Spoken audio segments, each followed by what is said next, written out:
बहनों और भाइयों, जब मैं यहां आ रहा था तो मैं देख के भौचक था कि शाहजहांपुर एक ऐसा जिला है जहां लाड साहब का जुलूस भी निकलता है और वहां पर ने लाड साहब के जुलूस का बड़ा अच्छे ढंग से स्वागत करते हैं, मैंने सुना है। और खन्ना जी कहीं भी हो लेकिन लाड साहब के जुलूस में भाग लेने के लिए जरूर आते हैं। लेकिन बहनों और भाइयों, अभी भी खुदागंज और अल्लाहगंज जैसे कस्बे भी यहां पर हैं और इसीलिए मैं आप सबका आह्वान करने के लिए आया हूं। मोदी जी ने कहा है ना, आजादी के अमृत महोत्सव के मुख्य समारोह को संबोधित करते हुए उन्होंने पंच प्रण की बात की। पंच प्रण में गुलामी के अंशों को समाप्त करना और विरासत का सम्मान करना। हमें भारत और भारतीयता पर गौरव की अनुभूति होनी चाहिए।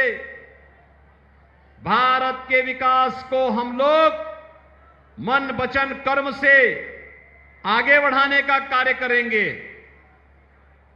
और अपनी विरासत का सम्मान भी करेंगे।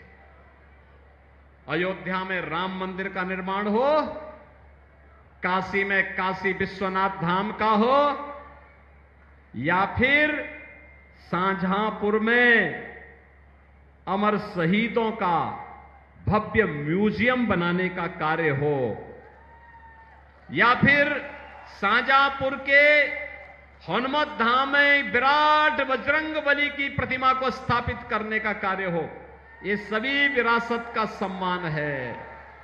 और बहनों और भाइयों, उसी विरासत के सम्मान के साथ जोड़ने के लिए आज ठाकुर रोशन सिंह की इस पावन धरा पर, अमर शहीद ठाकुर रोशन सिंह की इस पावन धरा पर आकर के इस धरा को नमन करने का मुझे सौभाग्य प्राप्त हो रहा है।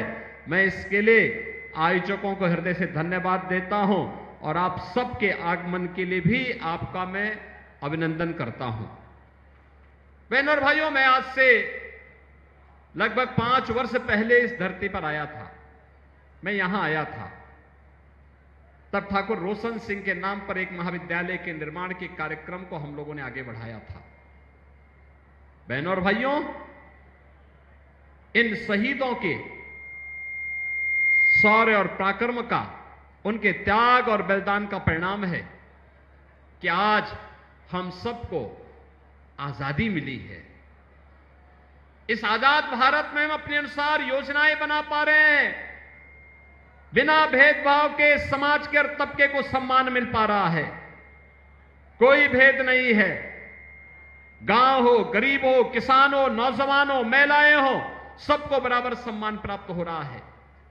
इन महानायकों के कारण आज भारत दुनिया का सिरमौर मोदी जी के नेतृत्व में बनता हुआ दिखाई दे रहा है। वह सपना जो हमारे शहीदों का था, जो बलिदानों का था। क्या कहा था पंडित राम प्रसाद बिस्मिल ने? यही तो कहा था जब फांसी हो रही थी। जेलर ने पूछा था, क्या अंतिम इच्छा है? लोग मानते हैं कि भाई किसी को अगर हम फांसी दे रहे हैं, उससे पूछेंगे अंतिम इच्छा, वो कहेगा साहब मुझे छोड़ दो, वो एक बार माफ कर दो। उन्होंने कहा नहीं, हरगिज नहीं, मैं अंग्रेजों से माफी नहीं मांगूंगा।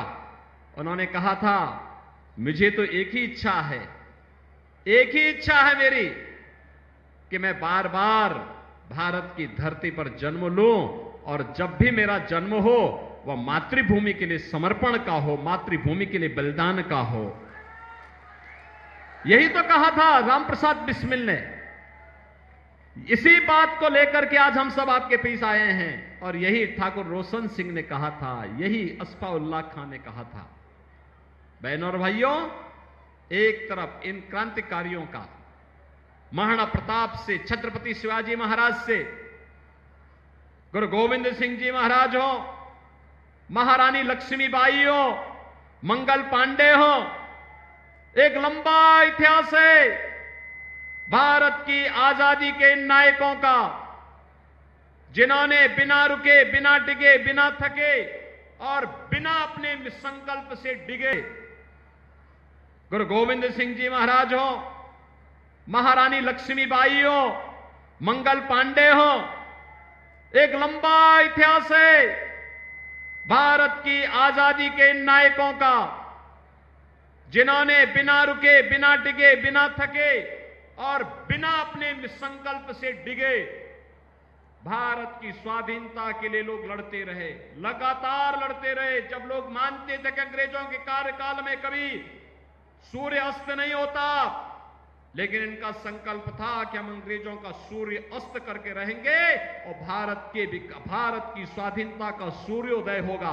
और बहनों और भाइयों, आज उसी नए भारत में हम लोग जन्म लेकर के अपना कार्य कर रहे हैं।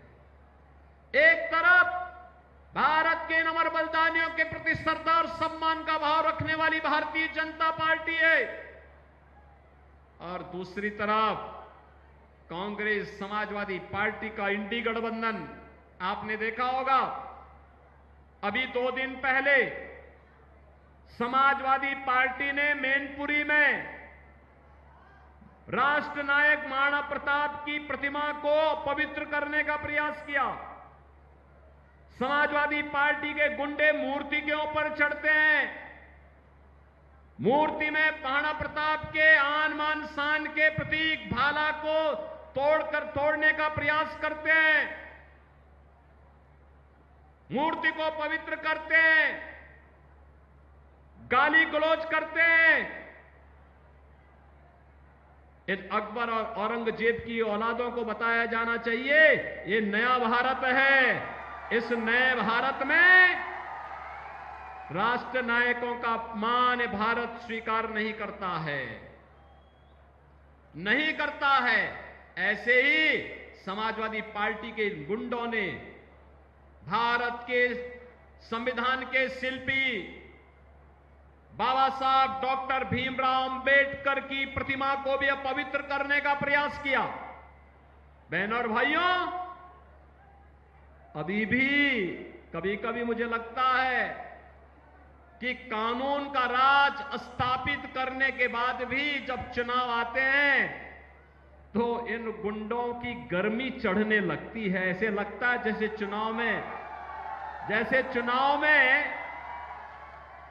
चुनाव आते ही इनको लगने लगता है कि जैसे अब ये लोग फिर से जनता पे अपना कहर ढाने लग जाएंगे। लेकिन इनकी गफलत है ये। भारतीय जनता पार्टी जनता जनार्दन के आशीर्वाद से उनकी सेवा करते हुए प्रधानमंत्री मोदी जी के नेतृत्व में लगातार कार्य कर रही है, और चुनाव परिणाम आएंगे, गुंडों की गर्मी भी धीरे धीरे करके अपने आप शांत होती जाएगी। बहनों और भाइयों, आज देश अपने आजादी के अमृत काल में प्रवेश कर गया है, और अमृत काल का संकल्प क्या है? विकसित भारत। क्या संकल्प है? विकसित भारत, आत्मनिर्भर भारत। आत्मनिर्भर भारत का मतलब हर नौजवान आत्मनिर्भर होगा, उसके हाथ को काम होगा। हर महिला आत्मनिर्भर होगी, उसके हाथ को कार्य होगा। हर किसान आत्मनिर्भर होगा, उसके हाथ को कार्य होगा और खुशहाल होगा। हर हस्तशिल्पी के हाथ को कार्य होगा, उसका जीवन खुशहाल होगा, उसके बच्चे खुशहाल होंगे। हर श्रमिक खुशहाल होगा, उसके बच्चे खुशहाल होंगे, उसके बच्चे भी अच्छे स्कूलों में पढ़ पाएंगे, जैसे हम लोगों ने अटल आवासीय विद्यालय बनाए हैं। बहनों और भाइयों, और जब आत्मनिर्भर भारत होगा, वही आत्मनिर्भर भारत विकसित भारत की संकल्पना को साकार करेगा। और हमारी पीढ़ी सौभाग्यशाली है, हमने इस विकसित भारत की संकल्पना को साकार होते हुए हम देख रहे हैं। आपने देखा होगा कैसे मोदी जी के नेतृत्व में 10 वर्ष में भारत बदला है। 10 वर्ष पहले की कल्पना करिए, क्या था भारत? नौजवान पलायन करता था, किसान आत्महत्या करता था, गरीब भूखों मरता था, बीमार चिकित्सा सुविधा के अभाव में मरता था। किसी के पास दवा नहीं है, किसी के पास दवा का पैसा नहीं है, कहीं डॉक्टर नहीं है, कहीं चिकित्सालय नहीं है। और आज नए भारत में हाईवे है, रेलवे है, एक्सप्रेसवे है। खन्ना जी और जितिन जी और हमारे विधायक गण तो एक्सप्रेसवे को इसी हरदोई, इसी शाहजहांपुर होते हुए लेके जा रहे हैं। और इस एक्सप्रेसवे में एक एयर स्ट्रिप भी बनने जा रहा है। अगर बाई चांस कभी किसी दुश्मन से युद्ध करना पड़े तो भारतीय वायुसेना के विमान इसी एक्सप्रेसवे पे उतर करके यहीं से फिर दुश्मन के देश पर हमला करने की तैयारी करेंगे। यही शाहजहांपुर में होने जा रहा है। बहन और भाइयों, आपने देखा होगा विकास के कार्य किस रूप में आगे बढ़ रहे हैं। खन्ना जी भी नई योजनाओं को लेके आते हैं, जितिन प्रसाद जी नई योजनाओं को लेके आ जाते हैं, जेपीएस राठौर भी नई योजनाओं को लेके आते हैं, हमारे सांसद, हमारे विधायक, ये सभी लोग लग करके विकास की इस मुहिम को तेजी के साथ आगे बढ़ा करके नए भारत का नया उत्तर प्रदेश है तो नया उत्तर प्रदेश का नया शाहजहांपुर भी आज हम सबके सामने देखने को मिल रहा है।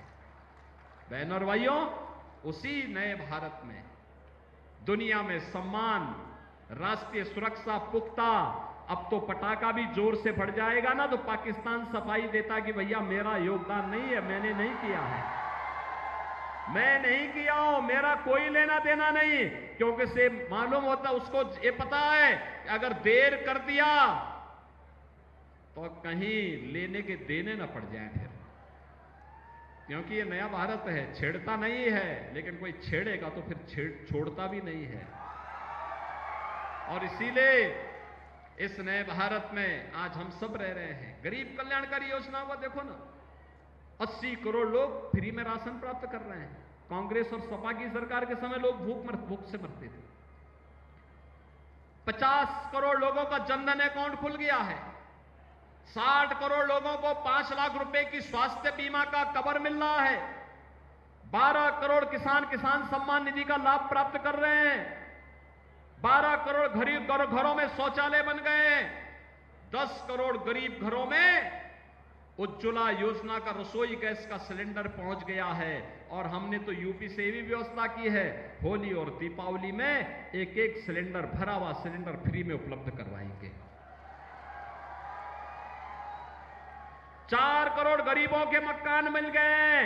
और मोदी जी ने कहा है जितने भी गरीब हैं, जितने भी पात्र लोग हैं, जिनके घर में रसोई गैस का सिलेंडर नहीं है, उन सबको हम फ्री में सिलेंडर का कनेक्शन देंगे। और जिनके घर नहीं, उनको एक एक मकान भी उपलब्ध करवाएंगे। आप भी अपने तरीके से घोषणा करके आइए, मोदी जी का प्रतिनिधि बन करके, योगी जी का प्रतिनिधि बन करके आप भी गांव गांव में बोल दीजिए, जिसके बाद मकान नहीं उसको मकान मिलेगा, आश्वस्त कर दीजिए। बहनों और भाइयों, जहां यह कार्य है वहीं साथ ही साथ अयोध्या में रामलला भी आ गए। कांग्रेस क्या कहती थी? कहते थे राम तो है ही नहीं। समाजवादी पार्टी के लोग क्या कहते थे कि परिंदा पर नहीं मार सकता। अरे कल ही प्रधानमंत्री मोदी जी अयोध्या आए थे, आपने देखा होगा, लाखों लोग उमड़े थे, लाखों लोग आए थे और सभी लोग मोदी जी का अभिवादन कर रहे थे। और सब लोगों के स्वर, मुंह में एक ही स्वर था, तो सब लोग कह रहे थे जो राम को लाए हैं हम उनको लाएंगे। यही तो शाहजहांपुर के अंदर भी है ना, यही तो शाहजहांपुर में भी है ना, शाहजहांपुर भी यही सोचता है। तो बहनों और भाइयों, रामलला अयोध्या में 500 वर्षों के बाद फिर से विराजमान हो गए हैं। भगवान राम ने अपनी इस बार होली भी मनाई और अपना जन्मदिन भी मनाया अयोध्या में। और जन्मदिन के दिन तो भगवान सूर्य ने प्रभु राम का सीधे सीधे सूर्य तिलक किया। यह भी दृश्य आपने देखा होगा। बहनों और भाइयों, हमारी पीढ़ी कितनी सौभाग्यशाली है, जिस शुभ कार्य को कई पीढ़ियां नहीं देख पाई, उस शुभ कार्य को हमारी पीढ़ी देख रही है, अपनी आंखों से देख रही है, महसूस कर रही है, उसके साथ सहभागी बन रही है। इससे ज्यादा सौभाग्य और क्या हो सकता है? बहनों और भाइयों, इसीलिए तो राम प्रसाद बिस्मिल ने कहा था कि इस भारत वर्ष में 100 बार मेरा जन्म हो, कारण सदा ही मृत्यु का देशोपकारक कर्म हो। और मुझे लगता है कि ये पंडित राम प्रसाद बिस्मिल और ठाकुर रोशन सिंह का यह संकल्प आज साकार हो रहा है और उससे संकल्प करने के लिए आज हम आपके बीच आए हैं। भारतीय जनता पार्टी ने श्री अरुण कुमार सागर को फिर से अपना प्रत्याशी बनाकर के आपके बीच उतार के भेजा है। बहनों और भाइयों, वे भारतीय जनता पार्टी के प्रत्याशी हैं। कमल चुनाव चिन्ह पर पड़ने वाला एक एक वोट ये सीधे मोदी जी के खाते में जाएगा। मोदी जी को तीसरी बार देश का प्रधानमंत्री बनेगा। मोदी जी का प्रधानमंत्री बनने का मतलब दुनिया की ताकत के रूप में उभरता हुआ भारत, विकसित भारत, आत्मनिर्भर भारत, ऐसा भारत जिसको कोई दुश्मन आंख नहीं दिखाएगा और उस भारत के अंदर आपका भी सम्मान सुरक्षित होगा, आपके घर में भी समृद्धि आएगी, आपके यहां भी विकास होगा। और उसी के लिए हम लोग आए हैं। अरुण कुमार सागर को भारतीय जनता पार्टी ने अपना प्रत्याशी बनाया है। भारतीय जनता पार्टी के प्रत्याशी हैं निषाद पार्टी ने, राजभर पार्टी ने, अपना दल ने, राष्ट्रीय लोक दल ने भी इन्हें अपना समर्थन दिया है। ये सभी लोग उनके साथ सहभागी बन रहे हैं। आप भी अरुण कुमार सागर को अपना आशीर्वाद देने को तैयार है ना? कमल चुनाव चिन्ह पर तैयार है? अरे जोर से बोलो शाहजहांपुर वालों, सहमत हैं? सभी लोग सहमत हैं? लेकिन बहनों और भाइयों, इसके लिए आपको एक काम करना पड़ेगा। 13 मई को तो वोट स्वयं तो डालना पड़ेगा। हर व्यक्ति को 2-2 परिवारों की जिम्मेदारी लेनी पड़ेगी मतदान स्थल पर ले जाने की। ले जाएंगे? और अभी आपके लिए प्रचार का समय है। आज बहनों और भाइयों 6 मई हो गई, लगभग 6 दिन प्रचार के। इन 6 दिनों में आप कम से कम 4-4 घंटे देश के लिए कमल चुनाव चिन्ह का समर्थन मांगने के लिए क्या घर घर जाएंगे? मोदी जी का प्रतिनिधि बनकर के जाएंगे? अरुण सागर बनकर के जाएंगे? वोट मांगेंगे? लोगों को बताएंगे कि हमें विकसित भारत बनाना है ना? तो बहनों और भाइयों, इसी के लिए मैं और हमारा पूरा मंच आपसे अपील कर रहा है।